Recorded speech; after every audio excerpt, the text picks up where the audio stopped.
Hey, family, this is Doug Reed with the Let's Go Show. I am excited once again to have a fabulous guest, Melissa Mueller Douglas, who I met in Connecticut during an event up in, was that Connecticut, Melissa? Where was that? Syracuse University in Oh Syracuse. my God, I've been all over the place and forgot where I was at, but it was at Syracuse.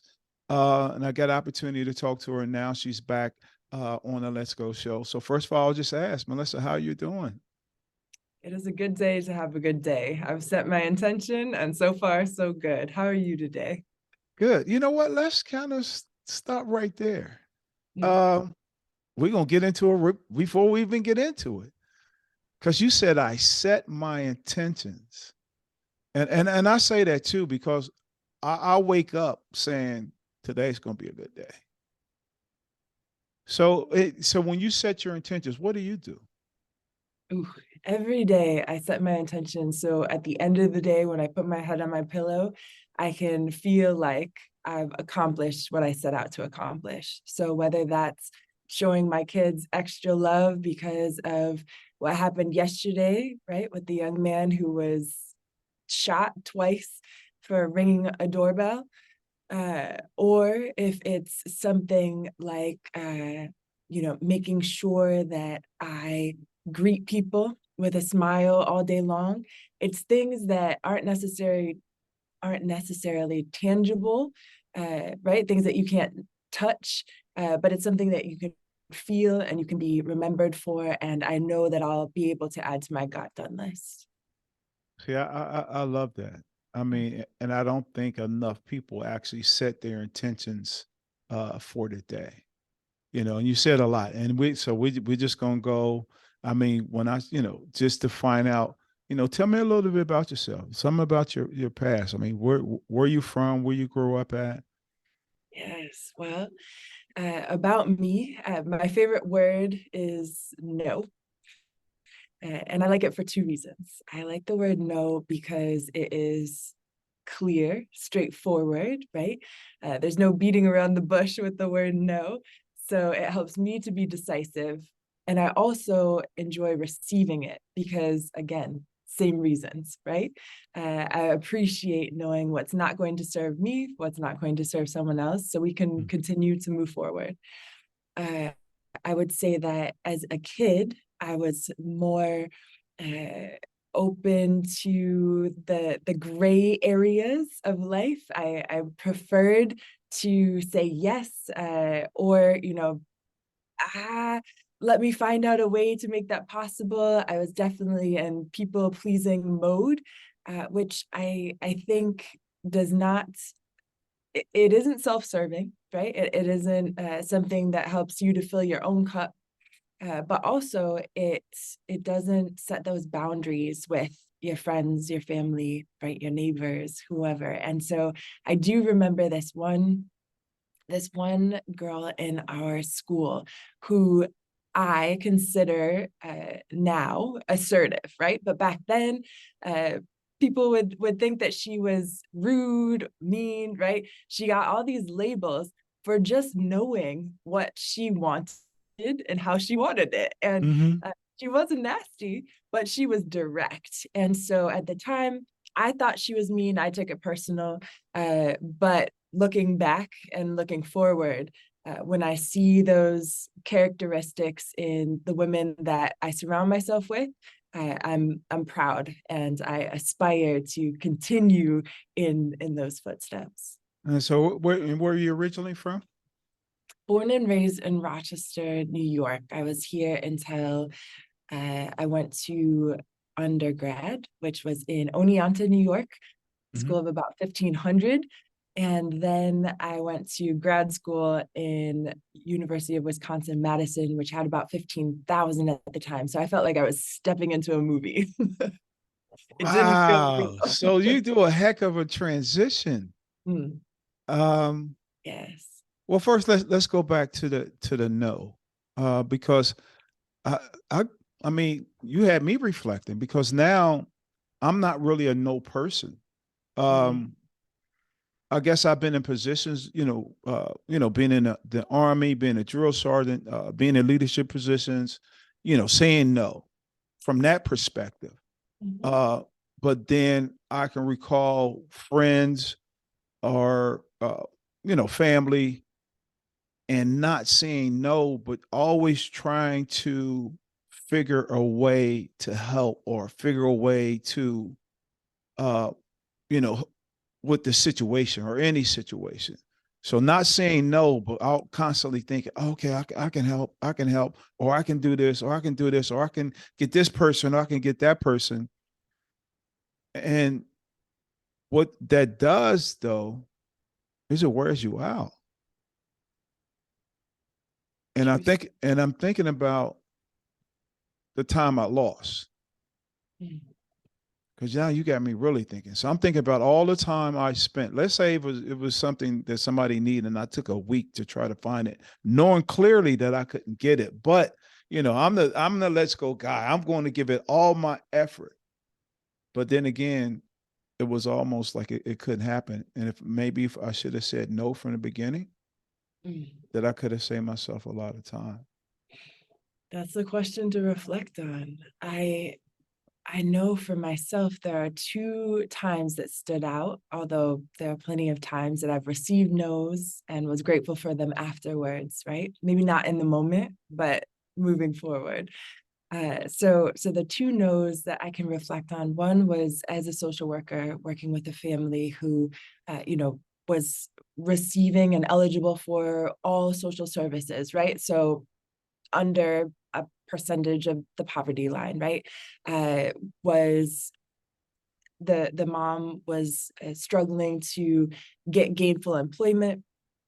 Her child was in a facility that I worked at, and so wasn't ready behaviorally to be at home.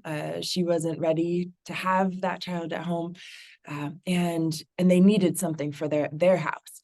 And so I remember trying to find a solution, thinking that I was the answer, right? The key, Mhm. that I was going to be the one. So I was calling 211 to try to find resources. I was reaching out, doing my job. But what I learned when the next week that I came to visit and said, I am so sorry, right? I tried all of these avenues, so you know which directions not to go, but I don't have the answer for you. She said, "Oh, don't worry. I went to church and I found this and I'm set." She was straight. So Sure. if I had taken a step back, and instead of her assigning it to me, which was directly, "Can you do this for me?" Yes, I will do my best, right? Versus uh maybe sharing the responsibility, saying, "Let's work on this together," or "No, that's outside of my scope," which it was, right? We like to think as social workers that our job is to do everything for Mhm. everyone, but it's not. And sometimes being able to give that no, and how can we help prepare you to get the answer, is really beneficial. And having that faith, that understanding, that knowing that people are resilient, people are able to find what they need. Of Mm. course, you need to give as much support as possible, but if you truly can't do it and it's not going to be a best use of your time to serve them, then a no would have sufficed, right? Uh, so that was one time where I feel like I learned my lesson, that I am not the key, right? That I do not need to be a yes to everyone, because I'm not good at everything, right? There are Yeah. certain areas that are my lane. Yeah, you know what, and I think we find that, and I'll just say as, um, well, of course, in certain fields, social worker being it, but being that servant, Mhm. I think we always find that, because our heart is so big, and we want to help, but that no plays an important factor because if we bold enough and we set that boundary and say no, then it'll allow other things to be managed, other things to get taken care of. That's Wow. absolutely So, right. and then you said social work. So, was that the field that you were always interested in? Is that what you went to school for? Yes, and Uh-oh. yes, and so I grew up. I was the fourth generation social worker in my family. So my great grandmother did social work. She then passed that on to my grandmother, who is a professor emeritus for Cornell University. She helped to start the human ecology department there, and she's a social worker. Then my uncle worked for the state, and he did his work as a social worker. And I remember being around the Thanksgiving table, Christmas table back in the day, and I would just say, what are you all talking about, right? They're talking about all these theories, they're talking about books, and I didn't know what they were saying. So I wanted to get in it. Starting with sociology is how I got started. Mhm. But actually, can I tell you that on my graduation, after my 4 years of undergrad and 2 years of grad school, my mother came up to me and said, "Congratulations, you did what you set out to do. Let me tell you something. Back when you were in high school and telling me that you had no interest in going to college because you were, wanting to travel the world and you wanted to never have an office job, all of these things, I was about ready to send you to Job Corps and have you learn trade." And I was like, "Mom, I just locked in a job for $36,000. You know how much I'd be making as an electrician right now? Wow. How am I hearing this now?" Yeah. Wow.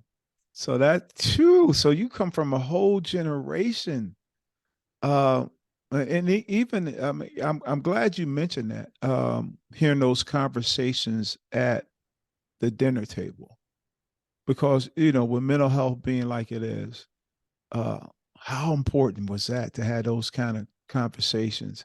And Yeah, like you said, theories, and then really getting into people's feelings and the ands, the buts, and the whys, and it being explained. So that really had to be very impactful. it But matters. I It keep matters. thinking though. I keep thinking about this transition from being in that school, or being coming from Rochester and then going to Wisconsin. How was that as far as uh, going from something small to a larger audience, more people, more personalities, more ethnic groups, more everything? How was that transition? At the end of the day, I met my husband in Wisconsin, so it was all worth it, right? There, This would there, be point. There it is, right there. We 13 don't years even of need to marriage. finish. We don't The even end, need like to that, finish. right? We're done. No. We'll go ahead. However, I would say in undergrad, there were groups that I was a part of. I was connected through the volleyball team. I was connected through SOCA, Students of Caribbean Ancestry. I was connected through SOSU-BU, Society of Sisters United, Brothers United. I was the president of the Fair Trade Club. So I had my identities through leadership, through athletics, through community with Black and Brown students, right? Mhm. Fast forward to graduate school, I was not on a team, so I didn't have a group of people that were your ride or dies, right? You do everything together. Uh, I also was living off campus, so I didn't have, you have to talk to the people in your dorm because you live with them, right? I had one roommate who, by the way, was an urban planner, and I thought, jackpot, yes, this is somebody who understands planning for communities and in urban communities for building relationships. Right. Come to find out, she was like, "Let me show you my sketch of parking lots and how beautiful it is." And I was like, "What?" She was like, "And the street's gonna go here." You're Oh, like, oh, okay. wait a minute. Yeah.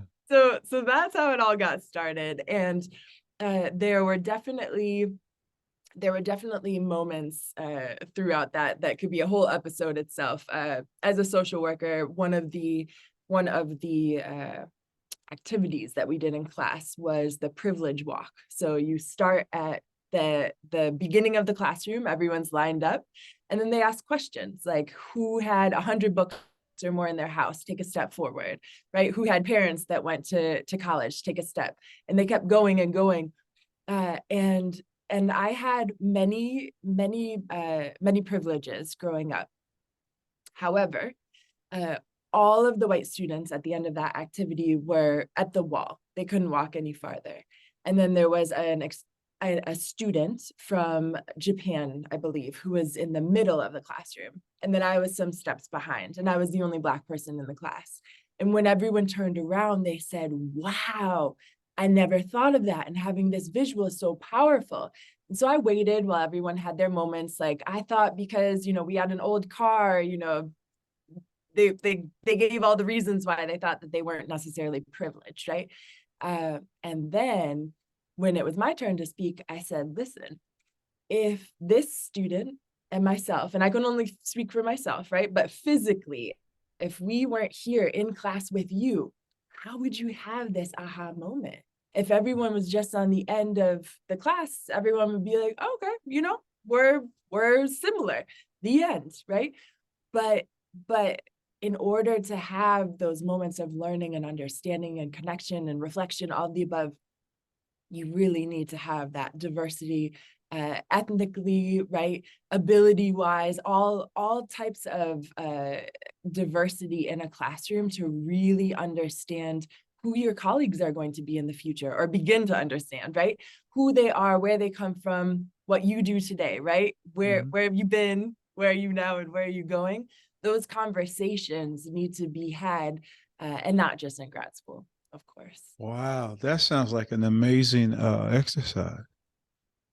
I mean, I'm just reflecting on uh, because that's a big thing for me too. Because I think just understanding each other background, understanding each other culturally makes a big difference. I think about I did equal opportunity in the actually I did in the military, equal opportunity representative, and then I did some diversity training working in the prison. I'll never forget we did an exercise, um, and a young lady was from I wanted maybe Japan or maybe it was Korea, but we did exercise, and you know everybody was, when she got up to give her presentation, um, she was looking down, you know, and everybody like, oh, the instructor, they tell them like, no, no, always look straight in, somebody in the eye. And after she did that, then she made the point that in her country, people don't look people in the eyes. And that I was like, wow. But I can imagine I started to think if she was, let's say in a situation at work or something, and, there was a conflict or something, and somebody, she's listening, or, she felt that and started to look down and not look in the eyes, how she would have been misjudged. And I think, you already know, especially in this world, in this country, where everybody's being misjudged, there's misrepresentation. And so, even with that, how important was it to be a part of those organizations going through college? How important was that to be a part of that? It was definitely important for me in undergrad because I grew up with my mom, who's my biological mom, and she's white. So I talk the way that I talk because I grew up with my family, right? Uh, and I didn't grow up with my dad, who's from the Cayman Islands and is Black, and so is the rest of my family there, right? So it was really important as far as going to school in middle school, elementary, even high school. Uh, there were two other Black kids, but when people talked about the Black kids in the school, it was, yeah, there's 2.5 Black kids because Melissa's the half, right? And that didn't sit well with me. Being a half Black person, whatever that means, right? Like, is it my right or my left side? I'm I'm not sure which side are you talking to? Yeah. Uh, because that's not, my identity. And so it was really helpful, especially with the students of Caribbean ancestry, being around people from different islands and learning about their experiences and their lifestyle, because hadn't I hadn't gone until I was 18 or 19 to go Huh. and visit my dad or meet my dad. So it was really special and unique to feel that sense of inclusion, to feel that sense of, camaraderie around, uh, That's you're one of us, right? that is amazing. And I can only imagine, like you said, half white, half black. Like what side, and then who made the determination anyway, as far as the percentage of who we are made up biologically and chemically. I mean, because we find out that there's a whole lot of different genes within us.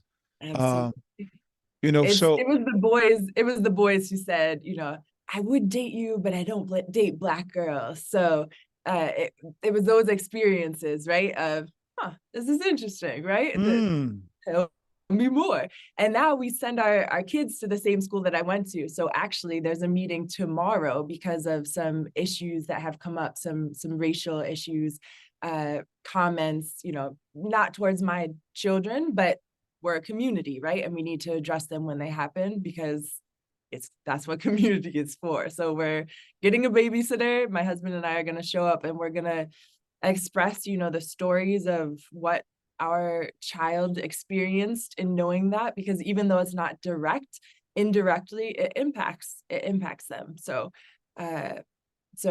the mama bear shows up like, this was I remember being here, that and now it's my responsibility to help make it as much of an inclusive place and a sense of belonging as possible.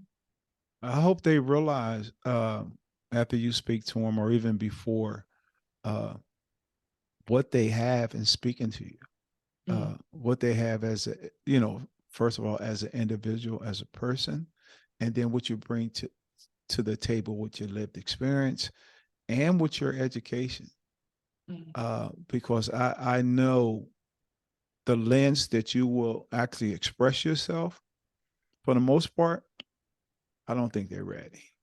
mm, And I say that, we have to find out. You have to, call me back, or, let's communicate after, because I don't think they're ready for uh, that type of conversation from that viewpoint. But what I do hope they're ready for is the change that they would possibly have to make in going forward.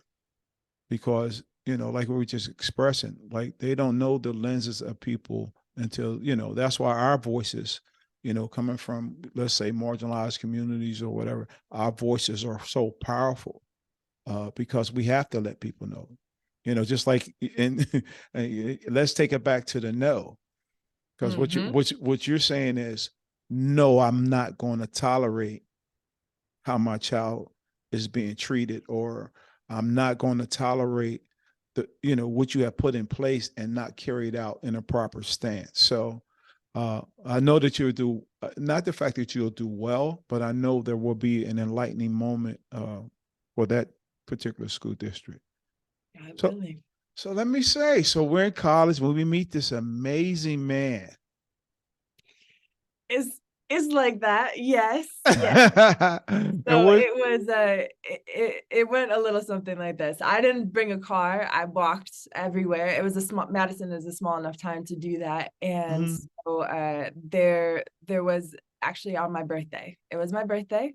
I volunteered at the Social Justice Center, and my friend was going out with me for lunch, and she said, come with me to set up the new printer. I said, excuse me? It's my birthday. We're going to lunch. How are we going to set up a printer? She said, I know, but it's in my car. I don't want to take it around. So I said, all right.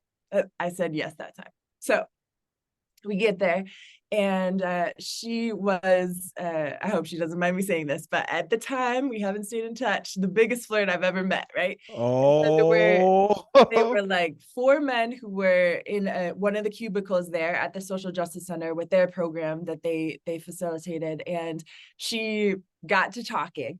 And I remember at the time I still wore a watch, right? Like looking at my watch, this is gonna be a while. I want to eat lunch. This is my day. And of course, my husband was there, and he was one of the people who was just pulling out quotes from books and making all of these references historically and currently, and music and art and all of the above. And it was intriguing, and i liked I liked to smile, but that's where it ended. He had a yeah. great smile. Finally we left, and that was that. But then as I was walking around Madison, I would see him about once a week. He had a white Buick SUV, and he would drive, wherever he was driving, but I would always see him. And so I would just be like, hey, that's surprising. And he would go on. So then one day at UW, at University of Wisconsin-Madison, I was at this speaking engagement. I was in the audience, and there was some conversation going on, some panelists, and there was an audience member 2 rows in front of me who stood up and asked the most profound question. And when Mm. I looked, it was him again. So finally, after that, we spoke, and fast forward, he invited me out for lunch. This time, no detours, just straight to lunch. And the only thing I remember from that, besides vibing and having a good conversation, was with my water. I put some lemon in it, and it Mm. squirted, and it hit him in the eye. And the waitress was right there, right at that moment, and said, "Honey, you're supposed to be the apple of his eye, not the lemon of his eye." Not Oh, okay, helping. okay. but Wow. but eventually, right, we figured out that we were the match. And so Yeah. uh so the rest, 2 kids later, is Yeah, because I want you, and we're going to actually kind of fast forward a little bit, but I want you to actually just tell what your husband does now, because I know he does some amazing things. yes. So he is the hardest working artist in Rochester. He works as the president, the founder of Sankofa Studios. His name is Yakub Shabazz. That's yakubshabazz.com. He is a painter. He is an educator. He teaches Black arts history, and when I tell you he's the hardest working artist, he is there at the beginning of the day, right after the sun rises, until way after it sets. And he is working to help artists, make a living and higher wage, right? Connecting them with resources, with opportunities. He is now going into a jail system for youth to go in and teach art. Wow. He teaches all of these classes, and it's phenomenal. He was self-taught. Just one day decided to go to Hobby Lobby, is where it all got started, and got some paints, and just one day decided, it'd be cool if he tried it. And now he has an oil painting of our current mayor, Malik Evans, in City Hall. So he did Wow. the first painting of him. Yeah. Well, hey, you're gonna have to actually tell him I definitely need to get him on the show. And I know he was doing some amazing things. I follow him on social media, and I've seen some amazing stuff that he's doing, to include Yes. the community service. Um, but let me ask, so what is Melissa doing currently right now? Melissa is making it clear to everyone who will listen that I am someone that you cannot catch imposter syndrome from, because I don't have it. Mm. I say that as loud as I can, because I have been to too many workshops, too many conferences, read too many articles about how women inevitably have this syndrome, which I have a DSM, and it is not in there. There's no actual diagnosis or syndrome of the sorts. And what I don't see when I did my own cost benefit analysis of the pros and the cons of ascribing to this, taking on this as an identity to figure out how to manage it or get rid of it, I don't see any benefit to that. So I Mm. renounce it, right? I don't have it, and I tend to attract women who say, I never thought of myself that way, and now I'm thinking, do I have it? Do I need to, work on it? And so we have these deep conversations around not having it, not accepting it, because then it makes room, right? I say no. I make room for all of the other parts of my identity that I'm interested in setting my intention for. And I'm not going to wake up one morning and set my intention not to have imposter syndrome. I am going to set my intention to spend time with my good friend Khadijah, who owns the Agape app with over 1 million users right now, Mm.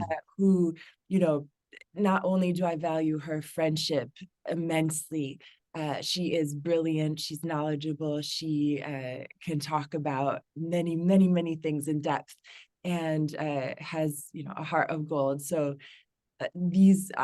she is the type of person that I want to surround myself with, not only because of her success in business, but because of her success in building and maintaining relationships. And having meaningful conversations. That is something that I truly value. Wow. And then you have something, your own business as well. Can you tell us a little bit Indeed. about that? Indeed. I own MYRetreat. I work with companies on team building using chocolate instead of trust falls. And I currently Mm. have a team of developers working on the next iteration of our app. I'm a non-tech founder. I listen more than I talk, to the best of my ability. I do set my intention for that. And in order to hear what people need in order to decrease burnout, increase mindfulness in the workplace, and so far, people are finding that it's a memorable experience. Our wellness workshops, that the MyRetreat model of setting your intention, doing a body scan, a guided imagery practice, of course, that chocolate tasting with a Yeah. chocolate meditation, Yeah. and gratitude journaling are helping them to feel balanced, to center themselves in today, because that's what we have that's guaranteed. Yeah. And we actually, like you said, we met at Syracuse University. I was on a panel with we have a mutual friend, that's Yes, Dr. Jackman. yes, yeah. Um, Of InnoPsych, yeah, love yeah, her company. exactly. Uh, and you traveled from Rochester there. I wouldn't have missed it. That was a short ride to support a friend. Wow. Why so much of the support for her? Mm. Uh, well, I believe that when one woman rises, that we all rise. So when I see her in success, I believe that it pulls the rest of us up, one step higher, it elevates us. So I would much rather, although I do plan on attending as many funerals of my friends as I live long enough for, right? I intend on being there in their living days, to show them my support, uh, my appreciation for all of their successes and their failures. Because when we fail, we get one step closer to success, right? Yeah. So that's the reason, and of course, her mission, her vision with InnoPsych, and what she's doing to support both therapists and their clients, right? By connecting them with therapists of color.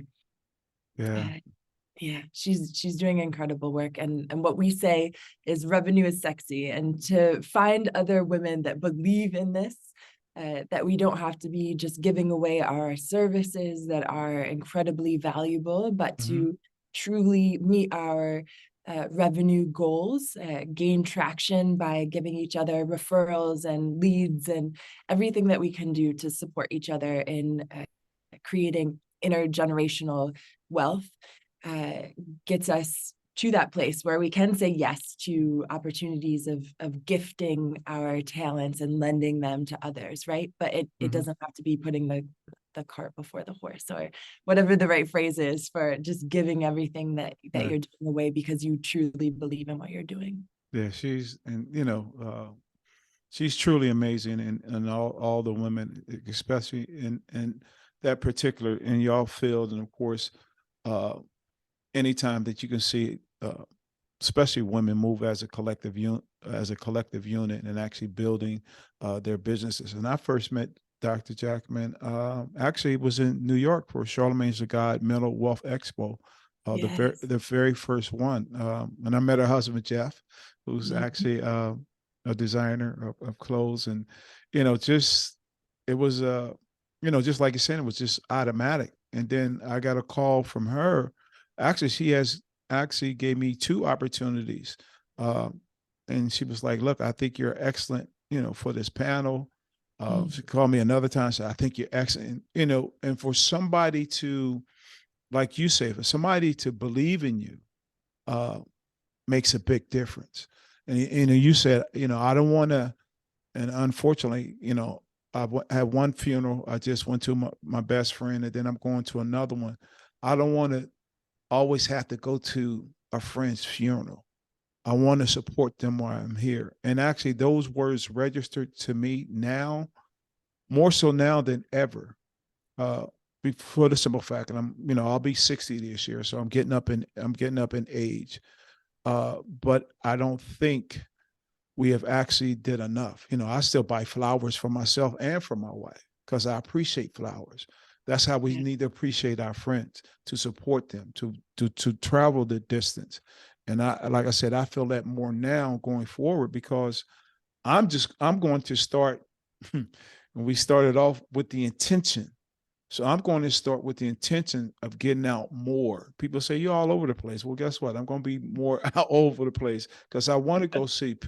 I want to go see people, even to make them feel good about themselves, to know that they're support, especially around Black men and Black women, because we don't get the support that I think we need, but uh, we're always going to be there. So we're almost done. So if Ha! If your husband could paint the perfect picture, you like that, huh? Mm. Uh, if you could have him make this fabulous drawing of your future, what would be in that painting? Mm. Of my future. Well, my North Star Mm-hmm. is to be on the cover of Time magazine as the person who innovated within mindfulness, right? Who helped to resolve burnout. So sometimes they don't just take an actual portrait. Sometimes they might, maybe they might take a painting of that. So I would love to have him paint my picture to not in a sense of being vain and make sure that it looked a certain way, but just as a reminder of the story, right? Of the person behind Chocolate Mindfulness. Right. And when I say the person, it's truly the community behind, because I could eat a square of chocolate every day, which is what I have created for myself, a business where I'm required to do that, right? But it wouldn't be a business unless I had the organizations and the companies that are utilizing the practices and helping to co-create the transformational experiences. Yeah. So But I would how? say before you ask for the future, the two paintings that I want, if you're listening, Yakub, uh, there are two. So one is on a dock, because my whole family loves being by the water. So Mhm. on a dock, it's this painting that I've seen of the four generations of women. So it would be my daughter, myself, my mom, my great grandmother, who is 97. She'll be turning 98 this year. And actually, World Chocolate Day is her birthday, right? Wow. And so a painting of that. So it's not our faces, it's just from the back. And I think it would be really cool to be looking out over the water together. And then the other painting is something that I saw long ago, a picture of a father and a daughter. The daughter was wearing some sort of skirt, tutu, I don't recall, but it was her up on her tippy toes so she could reach the dad's hands, and it looked like they were dancing together. And I always wanted to take that photo, but I'm not that Wow. person who stages. I always see people doing that, like smile, turn, make sure this is the background. Nobody remembers that memory. They remember when Yeah. they were doing something and enjoying it, right? Right. Totally in the moment. So I would rather just have him reenact that vision of mine, the bond that I saw and I see between him and my daughter. Uh, Wow. in a painting. I would love that without even their faces, just seeing their hands connected, because he has such an incredible relationship with his Yeah. children. Wow, that's definitely going to have to happen. We have to let him know that definitely had to happen. And you said something I think is very important because I don't think we even see it enough. Uh, we'll see three generations. Mm, Very seldom do we see four generations. that's right. So that is so very important. That's right. My grandmother went through this program called Leadership America, and they Mm-hmm. traveled all over for this experience. And so I recently was asked if I wanted to join, or apply rather, to join Leadership Rochester. And I looked at it and I was intrigued, but it's every Friday for a year. And Juma, as a Muslim, is on Fridays to go to prayer in community. You can go anytime for prayer in community, but that's Yeah. the communal prayer, right? Of the week that a lot of people try to make sure that they get to in person. And so the idea of missing that for a whole year feels like I'd be mourning that Yeah. loss. I truly feel um, a deeper sense of connection when I'm there for Juma. Yeah. Absolutely. But I know that I can pray anywhere, right? As long as it's not garbage or a bathroom, I can pray anywhere.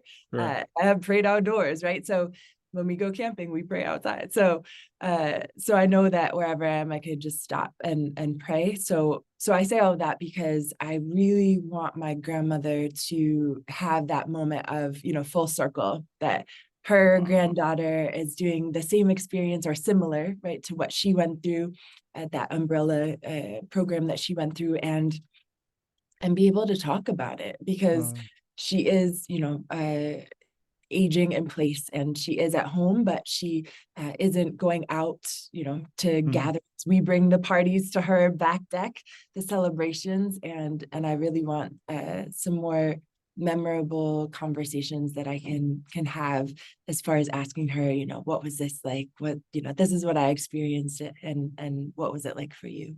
Wow. That would be.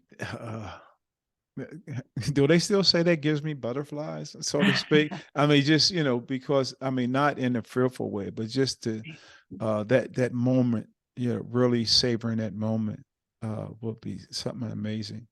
Indeed. Uh, we're basically about done. But before we go, what is something that you really want people to know, either about yourself, what you're doing, or how we can move together, or even around mindfulness? But what would be your last words? Mm. If it feels right for you, remember the word no is a full sentence. I would say that every week this year in 2023, I am offering a complimentary chocolate mindfulness experience. And it's something that I find value in. It holds myself accountable to make sure that at a minimum, I'm doing these practices myself every week. But we invite people who are in leadership, as directors of wellness, directors of HR, people who are part of ERGs, right, to attend so they can try it out for themselves and see if it's the right experience to bring to their company, to their organization. So I invite people to join us for that experience, and you just go to chocolatemindfulness.co, and that is how you can meet me virtually live. It's BYOC, bring your own chocolate. So make sure to select a chocolate that you enjoy for that mindful experience.